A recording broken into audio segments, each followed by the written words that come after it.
Hello everyone, শুক্রবার দিন সকালবেলায় আমি উঠেছিলাম 5টার সময়। এখন ঘড়িতে 5:30 বাজে। আমি মোটামুটি রেডি হয়ে গেছি। শাড়িটা পরলেই হয়ে যায়। আমাদের বাড়ি থেকে 10 মিনিট দূরে যে রাস্তাটা আছে যেখানে আমি ফটোশ্যুট করি, তোমরা যারা আমার ভিডিও দেখো জানো। তো আমি ওখানে ফটো তুলতে গিয়েছিলাম সকালবেলা, কুয়াশায় শাড়ি পরে ভিডিও করব বলে। বাট ওই দিন একটুও কুয়াশা ছিল না, আর ছিল প্রচণ্ড ঠান্ডা। তো গিয়ে পুরো বেকার আমার মন খারাপ হয়ে গেছিলো যে কুয়াশার মধ্যে ভিডিও করব, কুয়াশাই নেই। তো তবু ছোট ছোট করে কয়েকটা ক্লিপ নিয়েছিলাম, তোমাদের সাথে সেটুকু শেয়ার করব। এই যে আমি হেঁটে হেঁটে যাচ্ছিলাম, আমার ভাই আর বর্ষা গিয়েছিল, ওরা আমার ভিডিও করে দিচ্ছিল। তখন মোটামুটি হালকা হালকা রোদ আসছে। আমরা তখন গিয়েছিলাম, তখন ওখানে 6:10-15 হবে।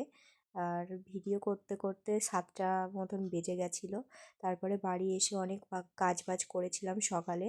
তারপরে দুপুরবেলায় মা রান্না করছিল ধনিয়া পাতার বড়া। শীতকালে মানে এইসবই রান্না বান্না।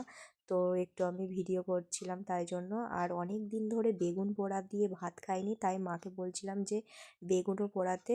কিন্তু মা যখন বেগুন পোড়া করছিল তখন আমার ভিডিও করা হয়নি, কিন্তু মাখানোর সময় আবার আমি ভিডিও করেছি।